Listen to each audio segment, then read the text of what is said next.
Hello and welcome to the Comedy Club podcast. I'm your host, Dustin Kaufman. We are here at the Comedy Club of Kansas City. Please subscribe. Just subscribe right there. It's not hard. Subscribe to the show. Share with your friends. Follow us across the board at the Comedy Club KC. I'm here with, very funny, I'm here with Mr. Joe Nunnink.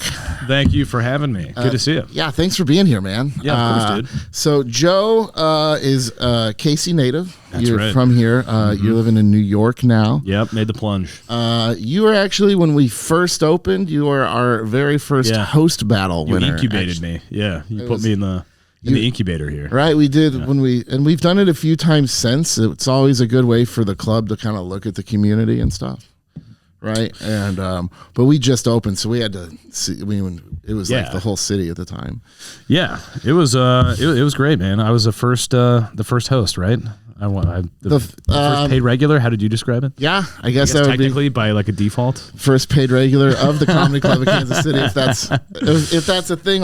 But yeah, it's the first regular, the comic that's like, hey, all right, let's. Yeah, it was huge, man. I just remember how much I loathed Stanford's, and then when you opened the club, I really wanted to get club experience because I didn't have any legitimate club experience at Stanford's, and I'm so glad that I got to. Come in here on the ground floor and stuff. Man, that whole move up so quickly early crop is out just doing. Yeah. There was a thing with the flyer. Wasn't there a thing with the flyer for that host battle where like. yeah. Wait, what was it again? Is it Jack? Okay, so I was watching videos and I used for some reason I used an open document of the flyer, like the work project of the flyer to take notes. Yeah. Of like the videos. So like at one given point it was like what you make a graphic flyer on. Like and you're adding text and stuff. So at any point it was everybody's list with like funny, no, not ready. Oh yeah. Like, yeah. all this stuff. And so I deleted everything and put out the list of like the next round of the finalists, and Joe was the only one who said Joe is funny. Yeah. So it's like 20 names and a picture of their face right next to it. And then next to my face is the word funny. And there's no other extra adjective next to anybody. And I was like, is this like I was like, I can't tell if they don't like me and they're saying there's like a joke or like what the fuck. But it's so funny that it was just like a clerical error. Also, I wish you put out the full list when it had like not funny. Did your friends give you shit for that? They're like, oh, look, it's funny. I just remember being like confused by it. And someone's like, I think it's a good sign, man. I mean, why would they write funny, And I was like, yeah, I don't think I know Dustin well enough for him to like bust balls in some kind of a way. It was a clerical error, but it was. Do you think you still have the copy of the spreadsheet with all of the funny, not funny? It's possible. Not ready? On my computer, it's possible I have flyers. I'd love to see that. I have I have probably about everything. Aaron Scarborough, not ready. That guy. Yeah. Needs to get funny. Yeah. Something's got to happen. Something's got to happen. Yeah. And then that first weekend I did Andy Dick. Yeah. Do you remember that weekend? I've never screamed at a person the way I screamed. Did you? I don't even like. I just remember you hit all the liquor before he got here. The anger that I had. You locked it up. The anger that I had. Why? Walk me through. It was very early on in our, and like I don't. But I don't want to. Oh yeah, right. I'm not. But like. Yeah. Should have put this one on blast. Yeah, exactly. But the anger that I had in this moment was like the moment, because we were very early. Yeah, volatile time in the club. And I was like, that was the moment I knew that like I was ready to have a club. Just getting through the. Like, you know what?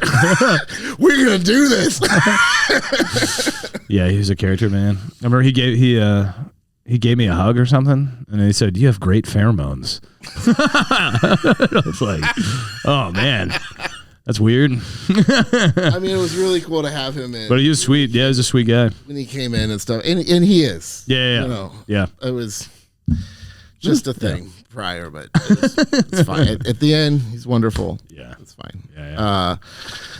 Yeah. So you went to you're from here. Went to New York. Your social media is blowing up, dude. Yeah, I love seeing that. Yeah, thanks, like you're pushing 50,000 on Instagram, and I mean, and you're still like you know, still doing the building blocks. I mean, yeah, you're at a. I mean, but you're very funny too. So like, thank you. You know, like you're growing with your following, and I think. Yeah. I think it's gonna all just at the same time. I mean, sincerely, your sketches are because I never saw you do too much sketch, and they look really good. Who are you working with? You have a regular team that you work with, or I have like a few people that I work with quite a bit, and then one guy who's a videographer who does, Ryan Long. He does his sketches. Ryan Long's like a comic, but he also does like sketches. He's got a big following. I do know him. Yeah. He's got a podcast. His like camera guy. I think I have an offer for him. Yeah, probably. Yeah. He's a funny guy. He's really funny. So just confirm that up, Ryan. Yeah. Let's if we could just think it's the first. Just doing the booking. I think it's just the 1st of January. Yeah, and also cancel the 13th. Whoever's on that.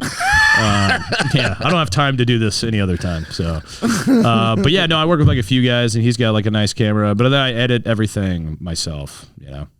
But I always wanted to make sketches when I was back here. But so he's shooting it for you. Yeah. Okay. Yeah. And that helps. But are you writing these? Yeah. Really? So this is all you.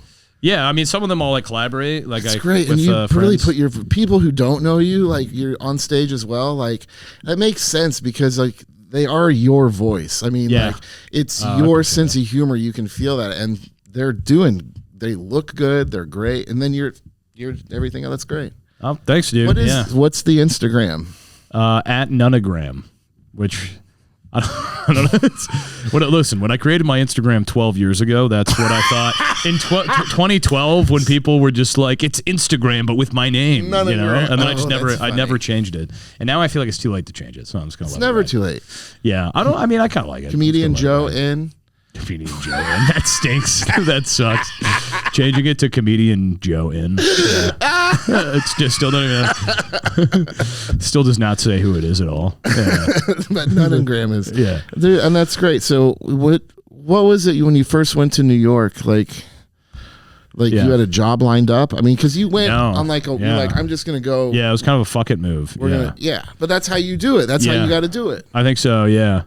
It was a total fucking move. I had some buddies I went to college with who had like a room open up, and it was tail end of the pandemic, and I didn't have like a job or anything, but I had some like money put away from the pandemic. Like 22? 21. You moved in 21. In 21, yeah, the spring. And I was like working for this like cabinetry shop for a while for this like old frazzled Jewish man in Brooklyn. It was hilarious, but it was like I didn't know how to do any carpentry, so I was just like, he just had me sand stuff all day. And he was just it was like, I did that for a few months, and then I got this job that I'm still doing now for this like alcohol company that a friend of mine from high school was working at. But moving there and switching from like, because here I was getting like a good amount of time right before I left between like, you bumped me up to feature kind of. Yeah. And, but then like, just random shit like coffee shops and stuff, they'd have me do more time. And like road gigs, you go do like Sedalia. I'd have to do 45 minutes and I had 30 minutes. So you'd have to like stretch and stuff. Are you getting on outside of New York, but around? Are you getting on? Are you like? A little bit. Yeah. I mean, I've got a few things. I've been doing a little bit more. So I've got one like next month, like headlining some brewery, like upstate New York, and then doing another one of those like a couple months later. And then I did this crazy gig at this like adult sleepaway camp a month ago in Maryland. Adult sleepaway camp. Yeah. What is adult? Like an adult slumber party? It's like it sounds like real kinky. It's I couldn't tell what the vibe. It was weird. It was like a sex party. That's what it kind of felt like, but it was also it's kind of like Comic-Con. Were they having sex during your show? No. I think they all.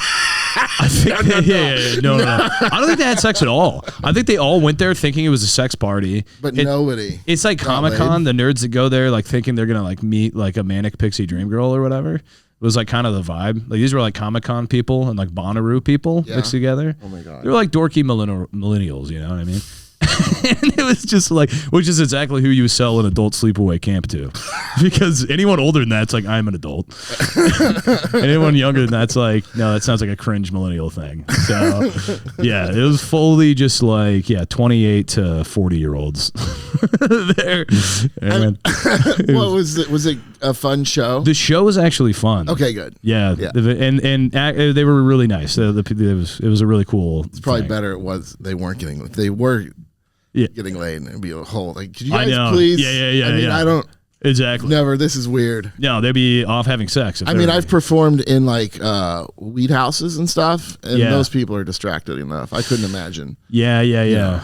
We I just did a gig last night in Smithville. I just hopped on last minute, and it was at a brewery, and they were like super nice for whatever they had, and like everyone there wanted to see the show, but it was like one of those like half outdoor, half indoor shows, you know, where you're like opening up a garage, and there's like it was just but I kind of miss that. I miss that like comedy on hard mode, weird. You're getting fringe. up in a lot of the clubs. You're getting. I mean, you're staying really busy in New York, right? I'm trying to, man. Well, it's you always just passed it somewhere. I'm like in on the ground floor at New York Comedy Club. Okay. Yeah. So they've been really good to me, great. and I think they, hopefully they like me. It seems like it. So hopefully start getting up there even more. But yeah, and then I've got a few other, spots, but it's like, New York's like a jungle, man. It's like so competitive always. Like the moment you like take your foot off the gas, like there's all this new wave of people taking your spot. So you kind of have to be like constantly kind of like rattling the door, rattling the cage for spots. But yeah, no, it's going well. That first year was like fucking impossible. Like just to get stage time. Just to get, anything. And then the mics are brutal out there. Like mics here, you have like sometimes a real audience of people who like enjoy. At least some of them, not all of them, but like, maybe like Arts Bar back in the day. I mean, like you're not probably getting 100 people in a crowd for an open. No, I mean, it's only the comics. You might There's have literally 2 to 14 people. Yeah. 30 people maybe. Yeah, plus comics fills up the room a little bit. Yeah, it's like not the case out there. Yeah. Like nobody. It's just like the 14 comics that are doing the mic in the basement, and they're on their phone. Oh my god! So there's no one, and then everyone gets like 2.5 minutes instead of 5. Do you have to pay for those spots? Some of them, they're like $2, and it's like, what's the point of $2? Me giving you $2? Like, what is that? What does that even do for anyone? Probably pays for somebody to host it. It's like just for your own humiliation. Really, is the point of give like me $2. yeah, you fucking chump. Yeah, exactly. I can say that we when I started, you had to pay $10 for really for 3 minutes. When you started. When I started Stanford's. Not when you started this club. No. I was like, this is what you're Stanford's, doing. I'm pretty sure, was at one point charging $10. Well, yeah, you had to pay there. For 3 minutes. And the first time, and we didn't know that, first time I went up was in a duo, actually, with a buddy. Did you start the Westport one? Yeah. And, so it was in Westport, and we go there. We're signed up. They're like $10, and neither one of us have $1 in our pocket. Or to your name. Yeah. We're like, okay, I'll be right back. And I went outside to sell my jacket to Westport Road, and I sold a quarter bag of weed to a homeless guy for $10. Whole quarter, man. Yeah, pretty good deal. I need $10. Yeah. These are homeless rates I'm giving you right now. So that's how I got on the first time. That sounds about right. That definitely tracks for a great Stanford and Sons origin story right there. Yeah. That Westport Club was hot though, man. Yeah, it was before my time. Climbing over. When did they? No tables, just chairs. People, the aisle and the green room was the office. It was a closet, and just a cocaine den. The corners, like these people and these people, like that got so tight. That you would literally have to climb over people to get to the stage. It was. Is the venue still in Westport, or is it like ripped down? No, it was. I think it's a radio station, offices or something for a while. I don't know what's there now, but it's not a club. Yeah, that's not what it was. They tried. I mean, the club itself, they've done bars downstairs, Johnny Dares and whatnot, but like the upstairs turned into something entirely different. Yeah, I started at the Legends location back in like 2012, I think. So that's I started at Stanford's in Westport here, and the Westport crowd was so hot. Oh, I bet. It was I bet it's so much more hot. fun. Yeah. And then they moved to Overland Park, and you're like, okay, this is good, but It's like it doesn't quite have that energy, Yeah, right? a little bit yuppies. And then they went to Legends, And now you're we're like, dude, what the fuck? Who the fuck are these people, crowds dude? are like Yeah. you could feel it over time. Right. Where you're like in that, that Legends was like my least favorite area to perform in. No, I did not like it. If you're going off energy and stuff like that. Was brutal, dude. Yeah. Yeah. So, but I mean, they were a wild bunch to get started with. I mean, know. they're all passed away. Yeah, I know. They were actually still, I don't usually talk about this like at all, but We don't have to. it's not bad, but they were still in business when I started working on this club, but they all passed away before we opened. And I was like, I was disappointed for a lot of reasons. You really wanted them to hang on and see it? I wanted them to know. Yeah. I wanted them to know. I love it, dude. I love it. That little pettiness. It stays with you. So integral to your character. I love it. That's so funny. Like it was. Yeah, no, I get it. Yeah. But they were also, I mean, by the time. And then also the perception of filling in a gap versus taking over the gap, right? Yeah. And you're disappointed to fill in a gap rather. I didn't want to. I wasn't you trying wanted to take over. Yeah. I was, But if we wouldn't have already started, we wouldn't have opened when we did. Yeah. You know what I mean? Yeah.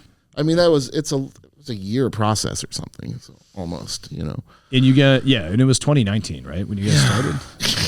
Yeah. It's weird how it feels like a decade ago, but it was like 6 years ago. I mean, I guess it's getting close. 6 years, buddy. Yeah, it's been a while. Yeah. Crazy. Time flies. I don't know how you did it. I don't know how you weathered the pandemic. And yeah. The comedy club. Yeah, this is where we kill the hosts and openers. We actually record here so the comedy club was a movie theater at Fourplex. So this is the projection room. It's the upstairs area. It was called the Comedy Club, right? Like 100 years ago or something here? Not this address. Oh, okay. Yeah, but there was a comedy club of Kansas City, Missouri. But what year was that? So, and they would do comedy operas and playlets throughout Kansas City at some of the top theaters, and they had to be a club in order to sell alcohol at their shows. So the Comedy Club of Kansas City, Missouri was actually refers to the roots of comedy in Kansas City going back to the early 1900s. That's amazing.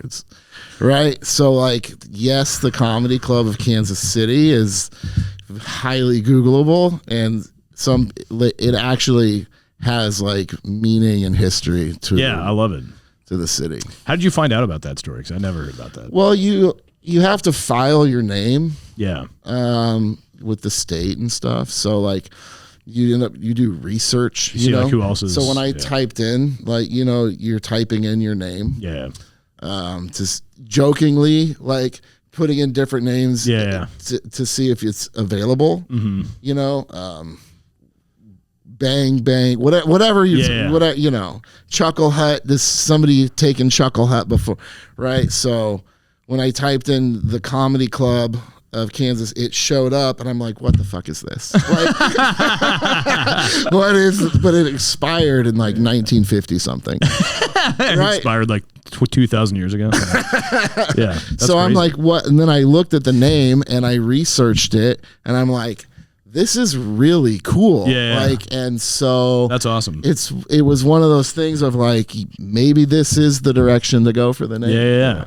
That's cool. And that was I don't even know what comedy was back then. Vaudeville type fucking comedy opera, playlet. Yeah. Singing vaudeville, yes, very crazy. Yeah. So, but no, there's some articles about performers. I did some research to find news clips and write-ups. You don't remember their names? Old JoJo's shoestrings. I can't recite these. Bobby Porgans and the gang. But they're it's hello, my darling. Hello, my sweetheart. Hello, my ragtime gal. It's fucking tap dancing out there. That's awesome, man. That's cool. Yeah. So that's amazing. A little bit of where that came from. And then this was this was the projector room, and you guys there's a showroom up here for a bit, right? We ran shows up here for a while, and then now we just make content up here. That's how she goes. Yeah, probably. You know, I mean, we're probably going to start doing more content. I got a second studio behind us. Oh, okay. It's kind of just I started. Everything's there. I just need to. Yeah. But I need to bring the chair up from downstairs. But we got the couch, lights, mic. That's all. Nice, man. Yeah, but yeah, we did shows up here for a while, and just whatever money we made from up here, we just put back into the room and stuff. Yeah, some lights and stuff like that. So yeah. So what is your what are you working on? You just put out a special. I did. Who's it with? It's with 800 Pound Gorilla. Okay. It looks great, by the way. Thanks, man. Yeah. I'm really happy with how it came out. It was, we recorded it last August in Brooklyn. Okay. This place called The Gutter, where they run this show called Comedians You Should Know. Oh, which, yes. Started in Chicago, but there's like a New York, whatever branch. But yes, that's been around for a long time. Yeah. And they started doing specials there. So like once a month, they would have like somebody, they would record a special. And I just hit those guys up, and they were like cool enough to like give me a date and stuff. And then 800 Pound Gorilla came down with you. I produced it all. I funded it myself, and it's really, yeah. Dude, look at you. Yeah, I just made it, and then I shopped it to 800 Pound. So did you have Ryan Long film it? No, James Webb, he's the man. Yeah, he's he shot like Sam Morrill's special and everything. But he, the Chicago Pro on Instagram. Wow. Yeah, dude, he's a beast. He's done like everybody's special, but he does a great job. Yeah. He built this like crazy fucking like Iron Man suit to like shoot my special. He had like a mask on. They would like show him like all the other cameras, and he was walking around with this like crazy rig. Wow. Yeah, because I was like, he's gave me like a huge discount. He was wearing the mask while doing this. Yeah. It's amazing. He gave me like a huge discount because I can't afford his regular rates. But he was like, dude, you mind if I just like fuck around and experiment on yours? I'm like, I'm not in a position to say no. So yeah, dude, let mine be the rough draft for like the real ones, dude. So, yeah, it ended up being like really cool. I'm like really. He did the editing then too. No, I had a friend of mine from college edit it. Okay. And then I was also like a little hands-on with the editing. Yeah. At one point, but yeah, I didn't do any of like the rough editing, like just cutting and stuff. Yeah, like that. I can't look at myself over and over again. One show? Times. Two shows. Yeah. How many cameras? 4. That's a lot. Yeah. 1 on a slider, 2 on tripods, and he was good. walking around on one. Yeah. Yeah, I think it turned out really good. But it was nerve-wracking running up to it. Dude, I mean, good for you though. Yeah, it was, I had all that, material, and I was like, I want to move away from it, but I want to like, have something to do with it. Is it all you slowly working out of it? I'm slowly working out of it. Yeah. I mean, I'm about some great material. I'm about a third of the way. What's the name of your special? Keep the Change, which is a total arbitrary. I was trying to think of like a. This has your pizza delivery driver story. That's a closer. There's so many good stories on this. You guys, Keep the Change. Keep the Change. Yeah. You guys got to watch this. Like I haven't seen the whole special. I've seen clips of it. Yeah. But I know a lot of the material. You know a lot of them. You know right? pretty well. Yeah. And man. Good for you. So, yeah, thank you, man. Yeah, I'm really happy with it, how it turned out. But yeah, it's on that. So it's on the 800 Pound YouTube page. So 800 PGM YouTube. Keep the Change. So now you're gonna work on a new hour. I'm trying to like just slowly, integrate the old material out and just trying to work on new stuff. But like, yeah, it's definitely a slog trying to start it. Dude, I feel like Sam Talent comes here after he does specials. I feel like, or at least one time he had just done a special, and he's a monster, dude. He'll just like riff a new hour one night. That's what it was, dude. Yeah. I mean, for the most part, he's like, I just did a special. We're working on a new hour. We're starting now. Yeah. Like, I mean, he's so prolific. Like, just, I mean, yeah. I think that like especially year thing is like something that makes sense for a guy like Sam because he's so just prolific, and so funny, and he could riff half the damn thing. So he's so funny. Yeah, he's effortlessly funny. Yeah, like people just love him. Yeah, rightfully so. He's wearing pants. It's now. cool to see him like continue to like elevate and stuff. Cause you guys should go back and check out. We had Sam on the show not too long ago. Check out our episode. I want to with watch Sam his Talent. the full podcast. I saw a couple clips from it. He's so funny, dude. Yeah, he's a brilliant guy. Yeah, he talks about not wearing shorts anymore and stuff like Oh that. yeah, he used to do that for like a long time. Yeah. Like all the short shorts too, man. Yeah. They're really short with a lot of thigh. But he hasn't drank in a while. He's lost a lot of weight. Oh yeah, is that right? He's lost a lot of weight. Yeah, we used to put him down. I mean, we used to piss in the street outside of Knuckleheads when he'd come and run his hour every once in a while. So yeah, it's good memories. So what do you have coming up? So yeah, just the special's out now. I'm working on some other kind of like side projects right now, but then just keeping on the grind with like sketches and. Now, do you have sketches in the bank? Dude, a couple, yeah. So do you try to always have like a couple filming? Like, is there a certain?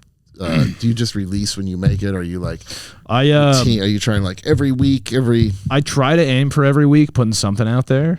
But sometimes I miss a week and I'm like, I'm not going to like kill myself to like stay on it, but I try as best as I can to do one every week. So yeah, I'll try to build up like an arsenal, like especially if I'm going out of town for a while or something. Do you post stand-up clips to fill in those gaps? Well, only like recently now with the special coming out, I'm like really pushing stand-up clips because before it was just sketch. I didn't want to I was like precious in my mind for no reason really. I was like, I don't want to burn whatever. But now I'm like, well, no, I did this to burn it. So now I'm going to put it all out there. Yeah. But no, I think a lot of people followed me for the sketches still. So I want to keep, putting those out like as much as I can. So yeah, I've got a couple in the bank right now and, yeah, it's cool. I'm trying to find I think I've found something in this like Bob Ross character that people really, really like. And so I've been trying to find like a character where I can just keep doing some of those. So I don't have to come up with a new fucking idea every week, you know? Right. And yeah, exactly. But I enjoy doing the character. No, so, yeah, I get it. No, it's funny. Yeah. Yeah, I mean, and dude, the repetition, people love that. Exactly. It just seems at this point I'm like, let's just make it pop, Yeah. I don't know. Yeah. I think we got a show starting. Yeah, we do. Maybe 1 minute ago, but 1 minute ago. Okay. So watch his special, Keeping the Change. Keep the change. Keep the change. Follow him on Instagram at Joe Nunningram. Just Nunningram. Nunningram. N-U-N-N-I-N-G. Yeah, N-U-N-N-I-G-R-A-M. N-U-N-N-I-G-R-A-M. Joe Nunnink, everybody. Thanks for Joe, having me, dude, thank you. Welcome home. I'm glad we got you in. Thanks for being so good to me over the years. Good to be back. Yeah, buddy. I'm back in my home club. All right. Well, we got a nice crowd downstairs. I'm excited to see what you're doing down there and figure out what I'm doing. So go watch you do the special you just released. Yeah, half. Well, okay, 2/3. 2/3. Yeah, 2/3 of the special. All right. So, all right. Subscribe. Bye, guys. Bye. That was fun.